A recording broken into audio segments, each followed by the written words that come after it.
Hey everybody, welcome to this week's episode of Making Sense of It All. I'm your host, Jesse Stakes. I'm smart enough to know that there are a lot of things in this world that I don't know much about. I'll be the first one to admit it, that when it comes to technology and the inner workings of the devices and programs that I use every day, I'm clueless. My guest this week is one of those rare people that understands both sides of technology, how it works and how to use it. Krishna Lakkineni is the founder and CEO of ROI MediaWorks. He's a digital marketing entrepreneur. He's an Amazon best-selling author. He has spoke at TEDx. He's a technology enthusiast, and he has a passion for marketing and helping businesses grow strategically. Enjoy my conversation. Let's jump into it.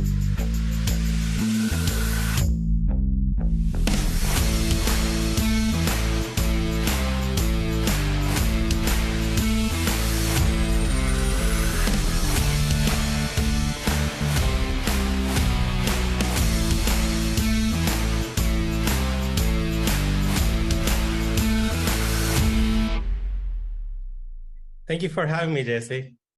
So, Krishna, what do you guys do? What is ROI MediaWorks all about? ROI MediaWorks is a digital marketing agency that I've been a founder and CMO for almost 15 years. So we help businesses to get their message out to the right audience on the right platforms at the right time. And we have developed tools over the time that's kind of really calculating the return on investment on these campaigns and then what best works for the clients. So that's our unique proposition in this terms of for our clients providing value for every ad dollar that's spent on these campaigns. I think it's so meaningful what you're saying as well, because there's so many people out there who they know that social media or they know that an online presence is necessary, but beyond that, it's a lot of hitting and hoping. They just they throw their information out there. They don't really know how well it's working, and they just hope that it hits the right eyes and the right audience. Krishna, what inspired you to start your company? It's all about being an entrepreneur. I was actually a programmer, developing systems for a company in UK. That was my first job. And at that time, Google Analytics is pretty new. Yahoo is pretty new. So it was actually programming systems to create websites to measuring the effectiveness of advertising campaigns. And that's what got me into advertising. And I really enjoyed the aspect of the technicality of it and also seeing the success from these campaigns and how do you blend them together. And I continued on the same path. And when I moved to Canada, I realized there's nobody that has a skill set or do what I can do. I felt like I'm 4 years ahead of the times there, and perfect opportunity for me to start my own agency.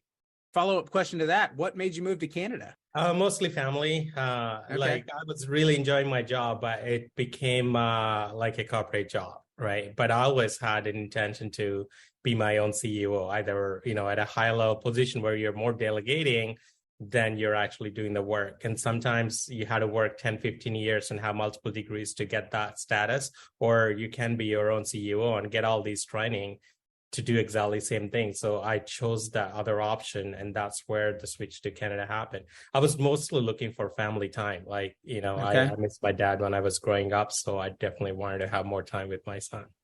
It's kind of the blessing of the way that work has changed in today's world, especially in the technology field. You can work from almost anywhere. So if you're good at what you do and you can do it well, then you can also have some wonderful time with your family, right?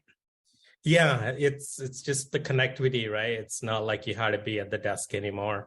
And I think the technology evolved to that extent. It's allowing us to do that. Like, 5 years ago, yeah, like somebody working from Philippines or Thailand and just being the wanderlust and digital nomad lifestyle, it was impossible. But now I see a lot of financial advisors to content creators, they travel and that's all they do. And I think it's a generational change too. A lot of younger generation, they prefer to have a gig type of job. So this is the project I'm working on like 2 weeks, 3 weeks, and then I'm going on a hike for the next 2 weeks. So definitely the way people think changed, and then how does the companies accommodate this type of employees and make use of the manpower, because manpower is getting limited, especially when you go to the tech sector. It's always limited. I've had attorneys on the show where even in law, like you said, people are looking for they're looking to move towards the gig economy a lot of the times, less W-2 work, less being somebody's employee and more taking on a contract and choosing to do a job. I can't imagine. I mean, if that's the way that the law profession is going, I can only imagine it's 3 to 10 times that in the technology sector. Mm-hmm. Tell me about, you said you're a programmer, and you don't usually have people who go to school for programming and who are in the technology sector all of a sudden discover a passion for marketing. So talk to my audience a little bit about that, because that's usually kind of the reverse. Somebody usually learns the necessities in the programming side because they go naturally towards marketing and sales, but you kind of went the other way. Yeah, like one thing I learned technology is making things cheaper and faster. That's just not technology, about any other business. So when I look at where do you have more cash flow and where you can quickly turn to the clients and where you can negotiate the deals differently. So when it comes to IT, like X amount of the project, once the project is done, you're out of the project. But with the marketing and sales aspect of it, you continuously need that kind of services. And no matter what, if it is a recession or not, people still need dentists, people still need lawyers, people still need like mental health experts. So it's all about picking that niche, right? So the blueprint of digital advertising remains the same, but what kind of niche I can go after varies depending on what's going on in the economy. And I think I love the aspect of it because this is around 2008 when that real estate crash happened and everything is coming back up. And our first niche was like real estate and automotive, because those are the industries that are recovering, the big ticket items. Right. And then we switched on to golf courses and some more tourism, recreational type of clients. So I don't think that's possible with technology unless you're into like a SaaS platform. So you have a platform that's just kind of you're licensing out and you're like Monday or like HubSpot. So we're service-based companies. So it's kind of like what works. And I think, there are a couple of things from Steve Jobs that I picked up, like, be good at really something and then make it easier, right? Like be lazy, but also make that happen in such a way that the people can refuse you. So you, along with your company, you're also, a lot of what you're doing is consulting for other companies, yes, and kind of giving people the tools and expertise that you've learned along the way. Yeah, like, there are some companies like anywhere between like $10 million to $20 million a year. And of course, like they do have departments, but again, there's no structure to it, what to know or how to do, because once you have an employee, unless you're continuously sending them to a different training and educating them and learning through innovation and the technological changes, you become stagnant. And it's like the iPhone updates, right? Like every year and a half, 2 years, there's a new update. So what's going on, right? And it's the same thing happening in marketing. So how do you make sense of those tools? And that's where I go and personally evaluate everything with their marketing technology stack, which includes like their CRMs and mail campaigns and whatever that stack that they have, and find better solutions or make them effective.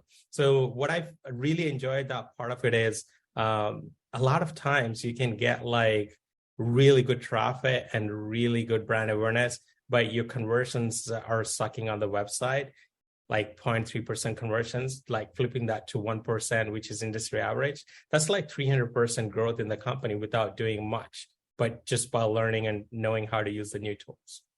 Do you find that the business owners that you work with, that they understand what you're saying, or do you feel like that it's almost like learning a new language to them, or it's kind of like reinventing the wheel because it's something they've never thought of, but it really does drive a significant amount of productivity within their business?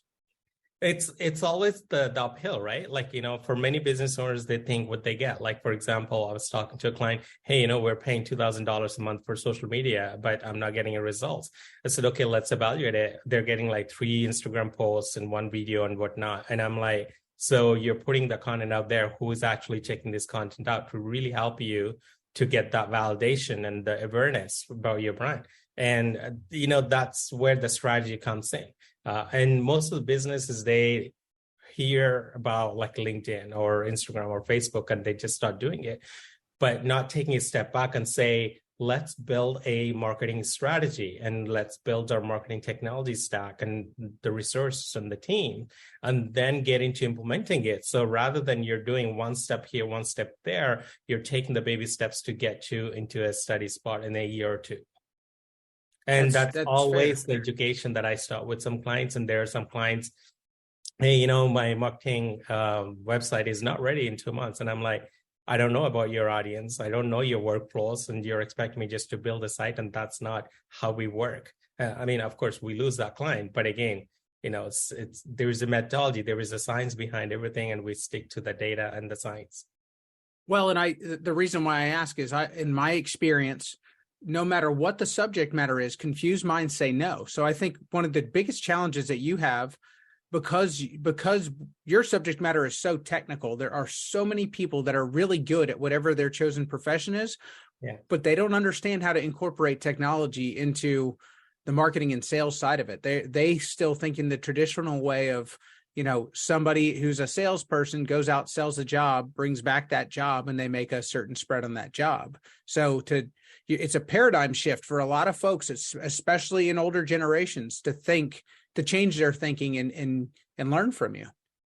Yeah. And I have seen some clients like trying to do it themselves. Okay, I'm paying $2,000 a month for this coach that teaches me how to do it. And it's like, can you be an expert by learning from this, right? And then it involves multiple components, like from graphic design to the technology behind building websites, and then building the lead funnels and sales flows, and then tracking all of that and make sense of it. Is it really working? And that's a skill set. Doesn't happen overnight. Sure. You can say making sense of it all. That's the title of the show. Yeah. It has to make sense of it all for them to really implement. So there are different ways I approach customers when I tell them, hey, you're buying, especially in the e-commerce or the stores, like the markets that we deal with. So you're buying apples, like the Gala and different types of apples. Would you pay the same money for everything and just say, hey, here's the money, and throw it out? Or would you buy based on the demand and supply? You need X amount of this, and this is what I'm selling more. And you look at it in a different way, because it's saving you money and your customers are happy and you're making money at the end of the day. And it's the same thing with the advertising too. So when you're putting the ads up, what kind of ads you're putting to what kind of demographics? You might have a great product, but if you don't have the customer, you can't sell it. True. Well, and I think that I'm sorry, I didn't mean to step on you there. There's a false sense of that a lot of these social media platforms and a lot of the online is free. They think because they can log on to LinkedIn or they can log on to Facebook or Twitter or any of these platforms, they're like, I don't need to pay for anything. I can get on here and post for free.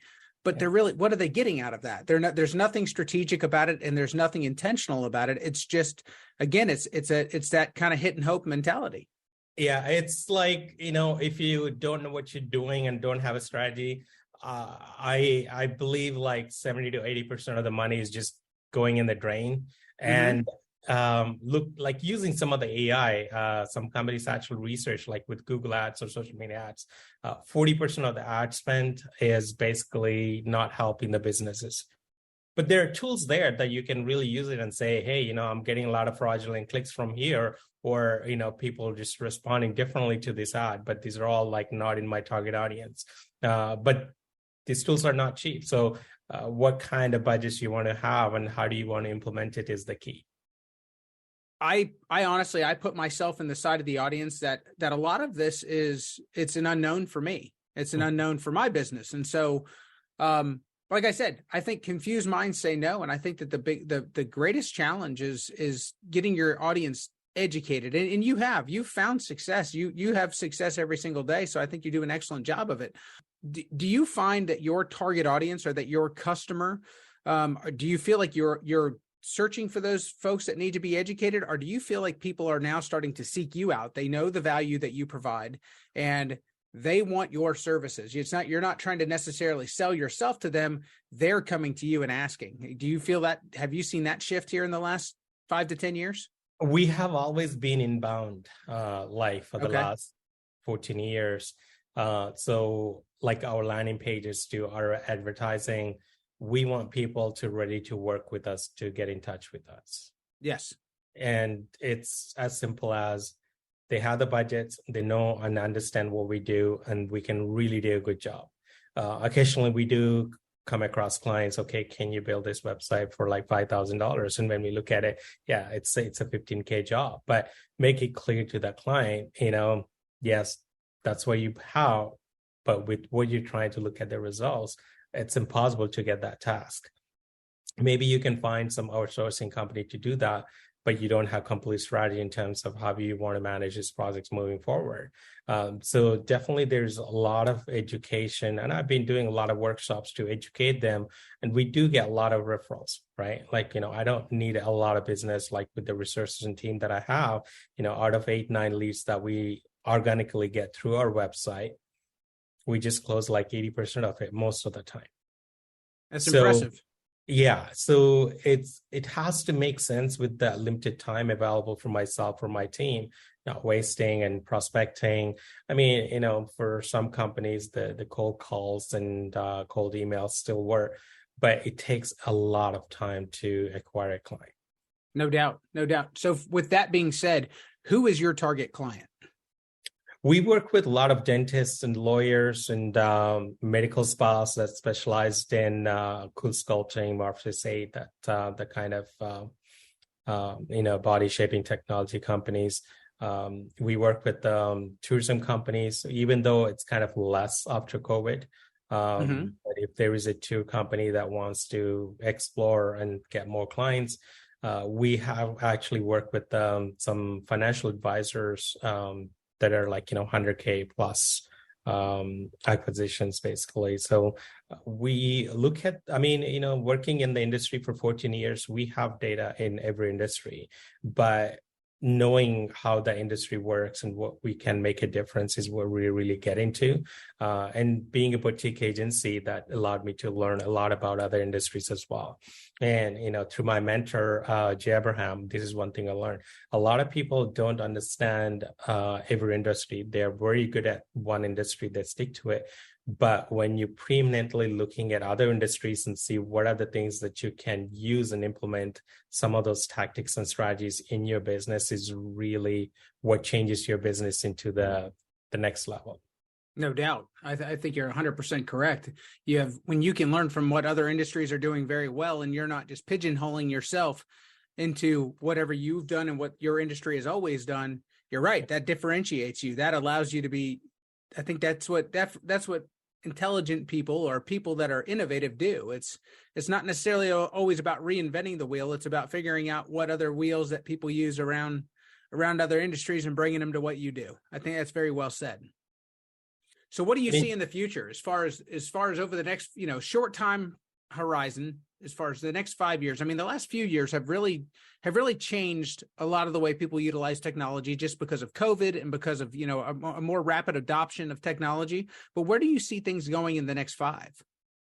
Well, every company is betting on different things. Everybody's talking about ChatGPT now and Microsoft Bing search integration with ChatGPT and how that can change. So for my audience, can you tell them what that is? So ChatGPT is basically a AI tool where you can ask questions and you're basically talking to a person, and then it gives you the responses. And it's not like a keyword search anymore. So that's kind of a threat to Google and their search business. And Bing partnered up with ChatGPT and OpenAI like back in 2015 and invested $1 billion into this. So they have the first dibs on integrating that technology into Bing search. And I think we all know that people search long keyword phrases, not a word anymore. So making that conversational makes huge difference. And this is a brand new technology. And I was looking at the stats, like TikTok was it took 15 days to get to their first million or 10 million followers. I don't know the exact number. Okay. But for ChatGPT, it only took 5 days. Oh, wow. So the adoption rate is huge. And then the number of companies that are launched around this ecosystem, it's mind blowing. Like everybody's building technology fast, and that's changing marketing, right? Like, you don't have to spend hours researching. You can get the Sure. summaries and adopt what you already have. And that's changing the e-commerce and supply chain and how you even shop online. So it has an impact like all across the internet. And when I look at other technologies like VR and integrating that VR and AI and making it seamless. So it's almost, if you're playing a video game and you are in the video game and you're playing the game being yourself, but your virtual avatar. And with the rise of crypto and all these digital platforms, I mean, NFTs became huge. I saw like Nike and all these huge companies selling advertising space. I mean, not buying advertising space, but advertising their products in these virtual worlds. Right. And you and I, we grew up in different generation where the iPhone is like, the device, you go and do your things. But younger generations are more getting into like the VR and the gaming and, esports. I mean, who thought esports would be part of Olympics, right? So just making that as a virtual world, and everybody's betting big on these technologies. And there's a blend of everything happening, like even with the finance technologies as well, and how AI is basically doing all these trades and whatnot. So we're at that juncture of moving forward from the industrial revolution to tech and AI revolution. And, maybe in 5 years, we all have our own personal robots doing our thing and we are vacationing. Okay, I got a question for you then, and I'm not trying to jump into politics or anything like that right now, but as technology and AI take over a lot of these tasks, I mean, to your point, you brought up the finance industry. There's a large bank that is utilizing artificial intelligence to do basically all their mortgage underwriting, and then the only thing that a human is touching is essentially an exception, or when something comes off as not normal, then a human will get involved to make sure that they look at it. But I mean, it's happening. We're in the middle of it, and that really does eliminate jobs. People always try to say, oh, it's not eliminating jobs, it's just changing them. Well, I tend to believe that if you had 200 people sitting in an underwriting center somewhere, and now all of a sudden you have a computer program doing it, you're eliminating some jobs. Yeah. So as that happens, have you given any thought to what you think that will do to our economy, as far as we potentially could have a large number of people in not the United States or Canada, but just globally, that don't necessarily have as much to do? It's already happening, whether we give it or not. If you look at the U.S. federal policy right now, they want more people to be unemployed to control the inflation, right? Mm-hmm. I mean, unemployment rate and interest rates, they go opposite. So to bring that interest rate, the unemployment rate has to go up. Right. And eventually, I read some documents from WEF and everything, like the New World Order and whatnot. It's pretty controversial topic, but we don't have enough work. All these jobs are being created just to make us employed, so we pay the taxes and the system is going. But the model is breaking because of the evolution in technology and the tools that are available now. So what are the governments going to do with all these people that are unemployed?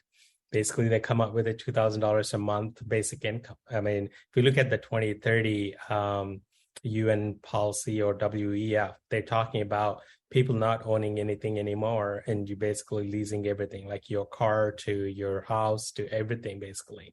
And you get compensated for that, and you just have a life to live. And I don't know if humans are meant to be that way. My personal belief is we all here to learn something and use our powers to make a huge difference in this world. So putting that away, it just kind of contradicts with everything. And I know there's a lot of people still do like day trading to stocks. But if BlackRock shorts a stock, there's no way you're winning that trade. Right. But the system is built that way. Like, you're made to believe you do these things to make money. Yes, of course, you get to make some money, but not as much as the corporations. Right. Mm-hmm. And I think that's where it's all changing, like with crypto or decentralized systems. And, if you're looking at why the banks are collapsing, like the Silicon Valley Bank or the other banks that are losing like 40 to 60% over the weekend, it's all connected because the governments don't have the liquidity and they want to switch everything to crypto, somewhere they can track and monitor and control aspects of everybody's life. And at the same time, what people want is, okay, I want to decentralize. I don't want governments to be involved.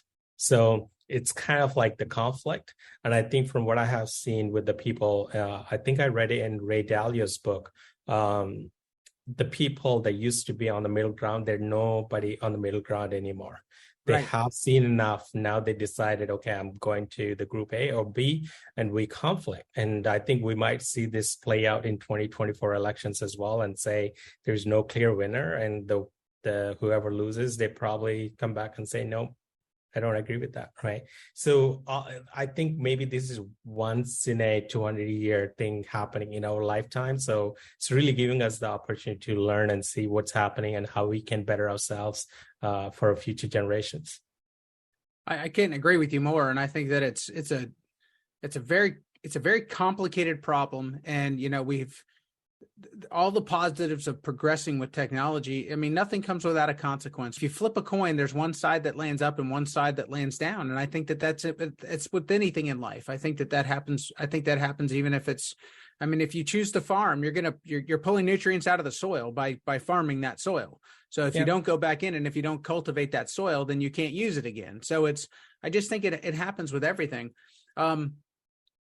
Sometimes I think that what's probably going to happen long term is that all of a sudden it's going to be unique to use cash again. It's going to be unique to go outside. All of a sudden, they're going to be novel ideas because everyone's going to go so far into technology that the only way to actually not be tracked or not be traced would just be to go back to the way we used to do things. I think, there are a lot of movies out there that kind of shows the subject in really detail, Sure. like the undergrounds and whatnot. At some point it's inevitable because, when you look at somebody making $200,000 a year, making 23% tax, but corporations making billions of dollars and paying like maybe not even like 1% Right. taxes. But the government's built the systems in a way encourage corporates to employ more people, so they are supposed to pay more taxes, but that's not what's happening. So it's kind of destabilizing, and the capitalism, and people are really looking at, do I really need it? Right. No doubt. No doubt. Well, I think you have a tremendous amount of knowledge. You have a lot to give your clients. You've done some speaking engagements as well. Yes, you've done some TED Talks along the way. You've been a best-selling author. Share with my audience a few of the things that they could pick up on their own, where they can find a little bit more of you and learn a little bit more about what you and your company are about. Yeah, I have done a TEDx talk back in 2017 or 18, and it's Hope for 1 Million Kids Foundation. And I look back at my childhood growing up in India and limited necessities and the struggles and what I became today. And I think every kid in this world has the opportunity to become something, but I think the system is kind of forcing them to get into, this is the only way. You got to go to college, get married, get the job, pay the taxes, and repeat. But I want to change that. And how do I give more to this younger generation through what I learned and say, hey, there are other ways how you can make your life, and which is okay. And I think it's making sense of it all, not just in a financial way, but also in a spiritual, mental health way. Right. At the end of the day, what we are looking for is the freedom and joy and happiness. And how do you derive that from what do you do? And how do you find your purpose and make that connection happen? My books, they are all co-authored with people like Jack Canfield and Jay Abraham, The Big Secret and The Golden Rules of Success, and Thought Leaders Anthropology book, Thought Leaders Anthology. So they're all talk about the entrepreneurship on my journey, but the spiritual connection between why I do what I do, right? No doubt. My why. And they're all on my website, lakkineni.com, LAKKINENI.com. And if people are interested in checking out some of these podcasts as well, like I do have a podcast, Live to Inspire, that I produced during COVID because everybody's locked up. And I'm like, Right. call one of my best friends. He's 22 Emmy Award winning director. Hey, you have some time, let's do this, right? So I just find that time to be productive because I am an entrepreneur. I want to keep going, right? Absolutely. So Lakkineni.com, LAKKINENI.com, or my social media handle is VKLAKKINENI. It's the same on Instagram, Facebook, and Twitter. And underneath our videos, we'll put a link for everybody so you can get connected with Krishna. I want to really thank you very much for doing the show today. I learned a lot. I look forward to speaking with you again, and I hope to have you on again soon. Yeah, thank you, Jesse. Thank you for having me. I think we had a wonderful conversation covering a lot more than what we thought, but it's great talk about money and financials. To me, it's like a tree. You start digging it up and you see where the roots go, and you don't necessarily know where it's going to go until you stick the shovel in the ground. But Again, thank you very much, and I look forward to speaking again. Technology has reshaped our world and how everyone lives in it over the past several decades. My guess is that people have said this many times throughout human history, but it certainly feels unique from where I sit today. Not all business is digital, but all business has a digital presence in 2023. The image that you and your business project online, even if you're a blue-collar trade, affects your potential clients just as much, if not more, than anything in the physical world. I want to thank Krishna for sharing some of his insights and joining us to help us make sense of it all. I'm Jesse Stakes, and we'll catch you guys next time.